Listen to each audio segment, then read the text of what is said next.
Bismillahirrahmanirrahim.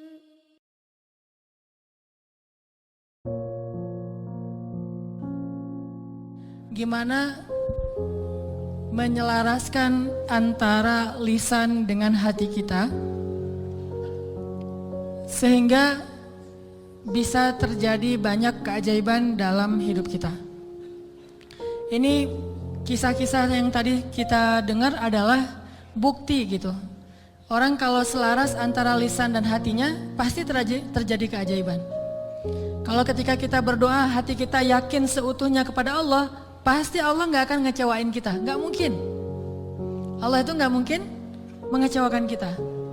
Allah sendiri kok yang berjanji, wa idza sa'alaka ibadi anni fa inni qarib ujibu da'watad da'. Itu Allah yang bilang, ujibu da'watad da'. Aku tuh dekat, artinya berharaplah kepadaku gitu. Dan aku akan mengijabah setiap orang yang meminta kepadaku. Jadi Allah sendiri yang berjanji akan menunjukkan keajaiban, mengabulkan permintaan-permintaan yang baik dari hambanya, sehingga tidak perlu kita ragu, Allah gak mungkin ngecewain kita. Begitu kita berdoa yang selaras di hati kita, yakin kepada Allah, Allah akan tunjukkan. Itu rahasia paling gampang untuk hidup bahagia, untuk sukses, untuk dapetin apa yang baik-baik yang kita harapin. Contoh, kalau mau ngelamar seorang cewek, sebelum kita datang ke calon mertua, lobi dulu ke langit pemilik hati mertua. Jadi bukan dandan nomor 1, itu mah yang kesekian. Bukan misalnya bawa CV yang bagus, isi CV-nya teh. Kalau perlu tanggal lahirnya diedit biar nggak terlalu ketuaan gitu ya. Cuma diedit 1 angka doang, angka terakhir yaitu tahun. Kemudian pekerjaan, wira swasta. Kan sekarang wira swasta mah keren ya, pengusaha gitu ya. Walaupun wira swastanya masih baru merintis lah, saya mah nggak mau terlalu makin jelek nanti. Wira swasta, jualan apa misalnya, apa aja lah. Apa aja dijual gitu. Yang penting tidak menjual harga diri. Wah, semuanya diedit. Itu bukan yang paling penting. Yang paling penting adalah gimana ngelobi lah langit, pakai jalur langit. Minta kepada Allah yang menggenggam hati. Begitu di depan pintu pagar, la haula wala quwata illa billah. La haula sampai 100 kali. Kenapa 100 kali? Sampai yakin banget ini Allah yang menentukan hati seseorang hamba. Bisa dibolak-balik. Bisa jadi awalnya si calon mertua ini udah punya calon sendiri buat anak yang perempuannya. Mungkin lebih tajir, mungkin lebih keren, mungkin lebih berewokan, lebih nyunah gitu ya. Kita mah seadanya, udah pakai wak doyok juga belum tumbuh-tumbuh. Ya gimana, udah begitu takdirnya kan, terimalah kenyataan.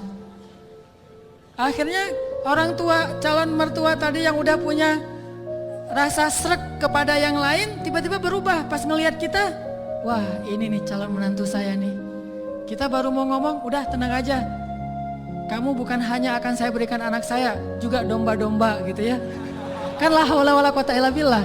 Dikasih modal nikah, dikasih mahar, disiapin semuanya, dimudahin banget. Kenapa? La haula wala quwata illa billah. Itu lebih penting daripada mahar, lebih penting daripada bawa kendaraan apa walaupun minjem. Lebih penting dari apapun, lobi Allah dulu, pemilik segala hati hamba. Itu berlaku banget. Jadi kalau selama ini masih belum beruntung, berarti kurang la haula wala quwata illa billah. Tips supaya mengakhiri masa jomblo, yakin sama Allah, banyak-banyak la haula wala quwata illa, dan berani datang kepada calon.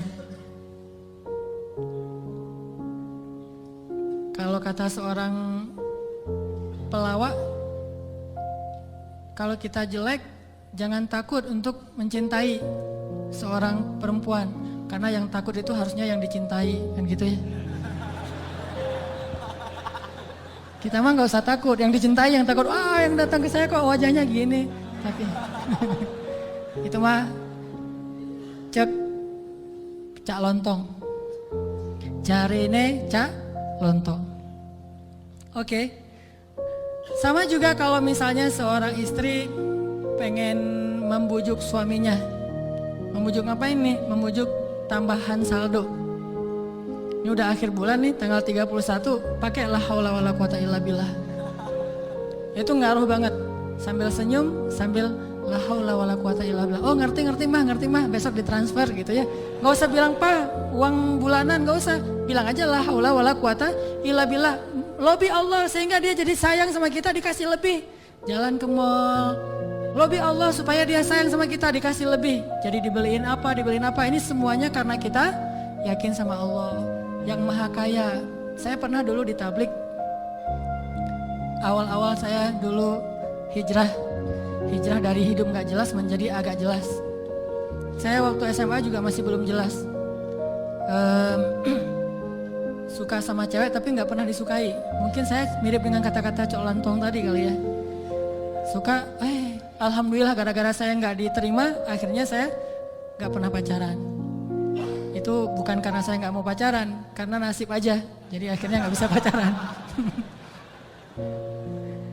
Nah, pas udah jelas gara-gara datang jamaah tablik berdakwah di sekolah saya, akhirnya saya masuk ke tablik yang khuruj 3 hari, 40 hari.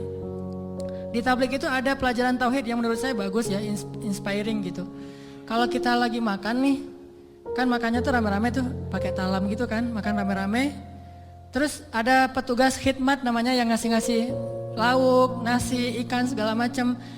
Jadi SOP di tablik, kalau kita lagi makan, mau minta tambahan makanan, nasi, ikan atau lauk, itu nggak boleh minta kepada yang khidmat. Kita ngomong, Allah, ikan, Allah, datang tuh ikannya. Wah ini ikan, Masya Allah, Allah kasih datang ikan. Di situ belajar tauhid tuh.